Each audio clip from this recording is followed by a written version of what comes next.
Hi everyone, आप सभी का एक बार फिर से एजुकेशनल चैनल में स्वागत है। और आज की वीडियो में हम आपके साथ डिस्कस करने जा रहे हैं पीपुल एंड एनवायरनमेंट से जुड़े हुए एक बहुत इंपॉर्टेंट टॉपिक के ऊपर। एंड टॉपिक है आपका ग्रीन हाउस गैस एंड उनके स्रोत। तो प्रीवियस वीडियो में हमने आपके साथ डिस्कस किया था वर्ल्ड के टॉप 5 कंट्री जो सबसे ज़्यादा कार्बन डाइऑक्साइड उत्सर्जित कर रहे हैं। साथ में हमने आपके साथ डिस्कस किया था कि ग्रीन हाउस गैसेस कौन कौन सी होती हैं। तो आज की वीडियो हमने ग्रीन हाउस गैसेस और उनके स्रोत के ऊपर रखा है, जो कि आपके आने वाले कॉम्पिटिटिव एग्जाम के लिए काफ़ी इंपॉर्टेंट रहेगा। तो आपको बता दें, ग्रीन हाउस गैसेज जो होती हैं ये आपके इन्वायरमेंट के लिए, अर्थ के इन्वायरमेंट के लिए काफ़ी इंपॉर्टेंट रहती हैं, क्योंकि ये आपके अर्थ के इन्वायरमेंट को गर्म रखती हैं, जिससे कि हमारा अर्थ का इन्वायरमेंट कहें तो ये जीवन के लिए योग्य बन जाता है। ये आपका गैसेज जो होती है ग्रीन हाउस गैसेज, ये सूर्य से आने वाली देखा एनर्जी को 70% अपने में अवशोषित कर लेती हैं और फिर 30% पुनः अंतरिक्ष में आपका देखा जाए तो बचा हुआ एनर्जी रिटर्न चला जाता है। लेकिन मानव गतिविधियों के कारण हमारे इन्वायरमेंट में इन ग्रीन हाउस गैसेस की मात्रा तेजी से बढ़ रही है, जिसके कारण हमारे धरती पे आने वाले सूर्य से एनर्जी जो 70% अवशोषित किया जा रहा था, 30% रिटर्न भेजा जा रहा था, वो 30% रिटर्न ना जाके पुनः पृथ्वी पे रुक जा रहा है, जिससे कि हमारे अर्थ का टेम्परेचर तेजी से बढ़ रहा है, जो कि ग्लोबल वार्मिंग का देखा जाए तो प्रभाव दे रहा है।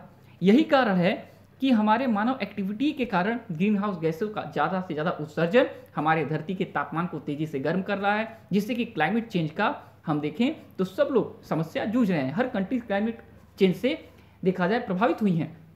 ज़्यादा से ज़्यादा सूखा पड़ना, ज़्यादा से ज़्यादा बारिश होना, तो हमारा देखा जाए इन्वायरमेंट देखा जाए बेहतर तरीके से ना चल के ये अव्यवस्थित होता चला जा रहा है। तो हम आज की वीडियो में जानेंगे कि कौन कौन से कारण हैं ह्यूमन एक्टिविटी के, जिसके कारण इन गैसों की मात्रा इन्वायरमेंट में तेजी से बढ़ रही है। तो देखिए, आपका जो ग्रीन हाउस गैसेस हैं वो आपका मुख्य रूप से देखेंगे तो आपके कार्बन डाइऑक्साइड है, आपका जल वाष्प है, आपका मीथेन CH4 है, आपका नाइट्रस ऑक्साइड है, आपका ओजोन है, आपका क्लोरीनेटेड गैसेस हैं जैसे क्लोरोफ्लोरोकार्बन, हाइड्रोफ्लोरोकार्बन, इसके अलावा आपका सल्फर हेक्साफ्लोराइड है। तो ये गैसें आपके अर्थ के टेम्परेचर को तेज़ी से गर्म कर रही हैं, जो कि ग्लोबल वार्मिंग को जन्म दे रहा है, और ये ग्रीन हाउस गैसेस होती हैं। तो मानव की एक्टिविटी के कारण देखा जाए तो आपके इन्वायरमेंट पे ग्रीन हाउस गैसों की सांद्रता में काफ़ी तेज़ी से वृद्धि हो रही है, और जो कि हमारे लिए ये एक खतरे की घंटी है। देखिए, सबसे पहले बात किया जाए जल वाष्प का, तो जल वाष्प जो है H2O जो है, ये जो आपका धरती का टेम्परेचर गर्म है उसके लिए एक इम्पॉर्टेंट रोल निभाता है। लेकिन इसका मात्रा देखा जाए आपके इन्वायरमेंट में तेज़ी से बढ़ रही अगर हो, यानी पानी का तेज़ी से वाष्प में अदल परिवर्तन हो रहा हो, तो ये आपके धरती के टेम्परेचर को तेज़ी से गर्म करती है, और ये आपका देखा जाए तो ग्लोबल वार्मिंग को जन्म देती है। अब अगला देखा जाए गैस की बात किया जाए, जो कि आपका ग्रीन हाउस गैस है कार्बन डाइऑक्साइड। कार्बन डाइऑक्साइड सबसे बड़ा देखा जाए ग्रीन हाउस आपकी गैसों का स्रोत है, और ये आपका देखा जाए प्राकृतिक रूप से देखा जाए तो ज्वालामुखी के विस्फोट से निकलता है, आपके जैविक पदार्थों का जलने से निकलता है, प्राकृतिक आपके क्षय से होता है। इसके अलावा आपका ऑक्सीजन का उपयोग करने वाले जो जीव होते हैं उससे ये देखा जाए उत्सर्जित होता है।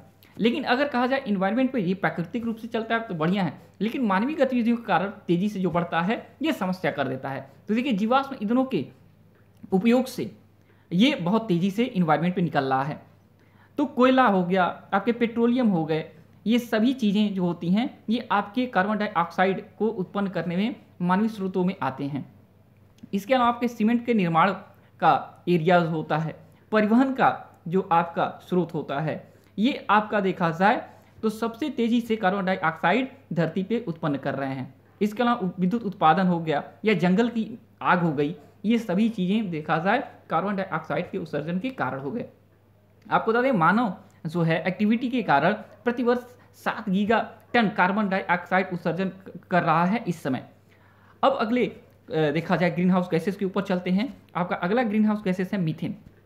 देखा जाए तो मीथेन आपके इन्वायरमेंट में कम मात्रा में पाया जाता है, लेकिन ये देखा जाए आपका ग्रीन हाउस गैसों के श्रेणी में आता है। प्राकृतिक स्रोत देखेंगे तो इसमें ज्वालामुखी है, उष्णकटिबंधीय देखा जाए और उत्तरी आर्द्र भूमि जो है ये प्राकृतिक रूप से स्रोत हैं मीथेन का। एंड अगर मानवीय एक्टिविटी का देखेंगे तो इसमें धान की खेती एक बड़ा सोर्स है, पशुपालन आपके सोर्स हैं, और कोयला तथा प्राकृतिक गैसों का जलने से भी ये मीथेन आपका निकलता है। अब देखिए ओजोन जो है O3 है, ये भी आपका ग्रीन हाउस गैसों में आता है, और इसमें आपका सतही जो आपका ओजोन है ये काफ़ी देखा जाए तो आपके इन्वायरमेंट को निगेटिव रूप से इफेक्ट करता है, और ये बड़ा देखा जाए ग्रीन हाउस गैसों के रूप में सामने उभर के आया है। मानव प्रदूषक के रूप में देखा जाए हमारे इन्वायरमेंट में जो प्रदूषण हो रहा है उसमें भी इसका बहुत ही बड़ा रोल होता है। तो आपका वायु प्रदूषण में कार्बन मोनोऑक्साइड को शामिल करने वाले फोटोकेमिकल प्रक्रियाएं जो होती हैं उसके कारण ये आपका देखा ओजोन का सतही लेवल आपका बढ़ रहा है धरती पे। अब बात किया जाए नेक्स्ट आपका नाइट्रस ऑक्साइड N2O के ऊपर, तो देखिए नाइट्रस ऑक्साइड जो है ये मानव गतिविधियों का जो परिवहन का एरिया है, विद्युत उत्पादन का एरिया है, खेती की गतिविधियां हो गई, जीवाश्म ईंधन हो गया, और बायोमास का जो जलना हो गया, इसके वजह से आपके इन्वायरमेंट में इसका उत्सर्जन हो रहा है, और ये वातावरण में 125 साल तक देखा जाए तो आपका ये गैसेस स्थिर रह सकती हैं। अब बात किया जाए क्लोरोफ्लोरोकार्बन का, इसके अलावा आपका हाइड्रोफ्लोरोकार्बन का, इसके अलावा सल्फर हेक्साफ्लोराइड का। तो देखिए ये जो है गैसें आपके इन्वायरमेंट को गर्म करने में काफ़ी इंपॉर्टेंट रोल निभाती हैं। CFC जो है ये आपका क्लोरोफ्लोरोकार्बन है, रेफ्रिजरेटर, एयर कंडीशनर्स में उपयोग किया जाने वाला गैस है जो आपके इन्वायरमेंट में निकलती हैं और आपके इन्वायरमेंट को गर्म करती हैं, जो कि 50 से 100 साल तक आपके इन्वायरमेंट पे रह सकती हैं। इसके अलावा आपका जो सल्फर SF6 फ्लोराइड है ये इलेक्ट्रिक ट्रांसमिशन एंड आपका डिस्ट्रीब्यूशन देखा जाए मैग्नीशियम उत्पादन का एरिया हो गया, यहाँ से आपका उत्पन्न होता है। ठीक है, तो ये आपके लिए काफ़ी इंपॉर्टेंट रहेगा ये वीडियो, क्योंकि इससे एग्जाम में क्वेश्चन बन सकते हैं। तो आपको याद रखना है कि वर्ल्ड में सबसे ज़्यादा कार्बन डाइऑक्साइड उत्पन्न करता है टॉप 5 कंट्री में। फर्स्ट पे चीन है, सेकंड पे अमेरिका है, थर्ड पे आपका देखा जाए तो इंडिया है, फोर्थ पे रूस है एंड फिफ्थ पे जापान है। ये प्रीवियस वीडियो का देखा जाए तो सार था, समरी था। तो आज की वीडियो इतना ही। इससे जुड़ा कोई भी इंपॉर्टेंट पॉइंट आपको पूछना है, कहीं पे कोई दिक्कत तो पूछ सकते हैं। और जब तक कि नेक्स्ट वीडियो नेक्स्ट अपडेट नहीं लाते हैं, thanks for watching educational channel, और आपका दिन बहुत बहुत शुभ हो।